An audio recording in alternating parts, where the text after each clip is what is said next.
contas bloqueadas, né? Nós temos aqui uma senhora que mandou para nós.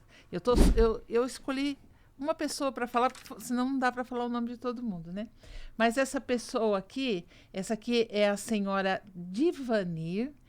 Ela teve a conta poupança bloqueada. Ela ficou indignada, perguntou para mim o que eu faço, se pode, se é legal. Bom, aí o que acontece? Existe proteção na lei para contas bloqueadas, né?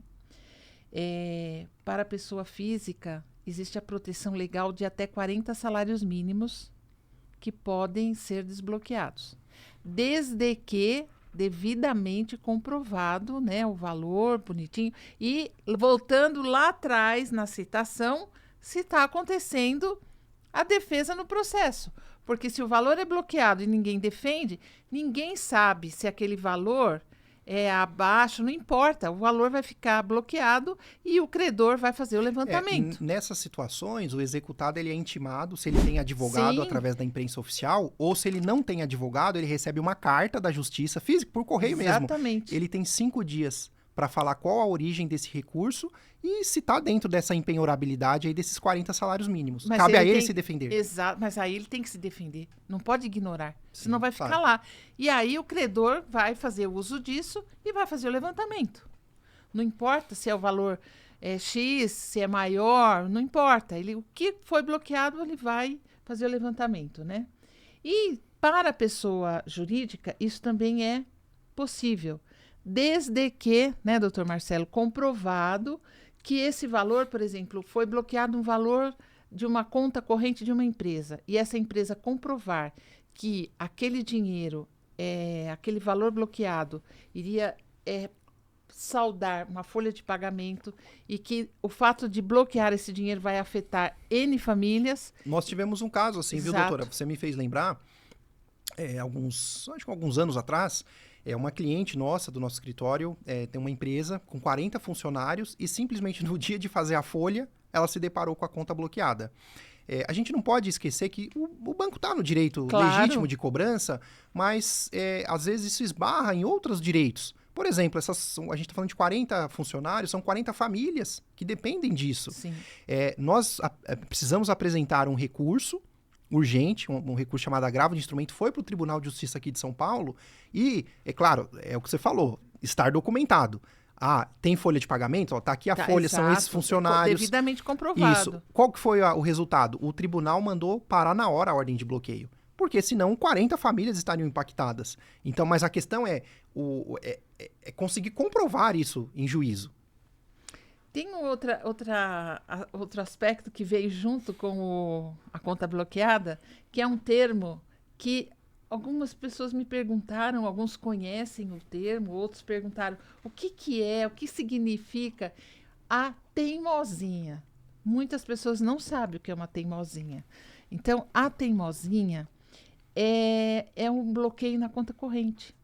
E aí, antes até de falar do bloqueio da teimosinha, eu queria falar o seguinte: quando vem a determinação para bloquear uma conta, um valor, o que é feito é o bloqueio do CPF ou CNPJ. Não se bloqueia a conta corrente, por exemplo, somente da onde a pessoa tem a conta. Por exemplo, é o banco X que está processando e pediu o bloqueio. Não vai ser somente na conta corrente daquele banco, e sim em todo o CPF, em todas as instituições aonde aquele CPF te encontra. Posso complementar, doutora? Por favor. O sistema que faz essa chamada teimosinha, ele já está tão avançado que ele pega até ações em bolsa. É verdade. Veja só, então, são conta corrente, poupança, aplicações em bolsa. Então, assim, todos os bancos que estão vinculados ao Banco Central, inclusive os valores imobiliários, a gente está falando de bolsa, estão sujeitos. Uma outra questão interessante também sobre isso é, inclusive, conta conjunta. Então, às vezes, existe a situação da pessoa estar sendo demandada, ela é casada ou tem uma conta conjunta com o namorado, com a namorada, essa conta pode ser objeto de bloqueio. Com Inclusive certeza. atingir o bem e os direitos do outro, né? E aí entra aspectos também no caso de casamento, né? Do regime, se é a comunhão parcial, fica uma pauta para uma outra live, mas isso é extremamente importante. É um assunto, anota aí, doutora, para o nosso próximo, é uma dúvida muito recorrente. É como que funciona aí o regime de bens. Sim, nessas ações de cobrança e execuções. Aí, complementando ainda a respeito da teimosinha, o que acontece? Quando tem o bloqueio, às vezes fica um período de até 30 dias da conta bloqueada, mas nem sempre tem a continuidade. Às vezes bloqueia um dia, passa 1, 2 sem bloquear, aí bloqueia novamente. Por isso que a gente chama de teimosinha. Ela vai alternando os dias. Né? Ela é intermitente. E também tem um outro aspecto muito importante, que veio a pergunta aqui, de quanto em quanto tempo a minha conta pode ser bloqueada. Bom, esse período é no mínimo 6 meses. Se teve a conta bloqueada, não está na lei isso. Isso é uma prática, é o bom senso. Por quê? Se bloqueou, restringiu algum valor ou não, daqui 6 meses o credor pode pedir no mínimo, novamente. Né, doutora? A gente já teve casos no escritório de o banco, o credor, pedir esse bloqueio, essa teimosinha, depois de 1 ano e o juiz indeferir. Sim. Então, assim, é no mínimo de 6 meses a um ano para um novo pedido. Perfeito. Geralmente, esse sistema, o Sisbajude, essa teimosinha, ela perdura durante 30 dias. Se você que está passando por isso, pode contar, isso é sistêmico. O 31º dia, sua conta está liberada. A questão é que o que você receber nesse período vai ficar bloqueado. Vai ficar bloqueado. E aí é só com ordem judicial. Se você apresenta uma defesa, a gente chama essa defesa de impugnação, é conta salário, é um valor impenhorável, está dentro dos 40 salários mínimos. O artigo 833 do Código de Processo Civil elenca tudo que pode ser considerado impenhorável.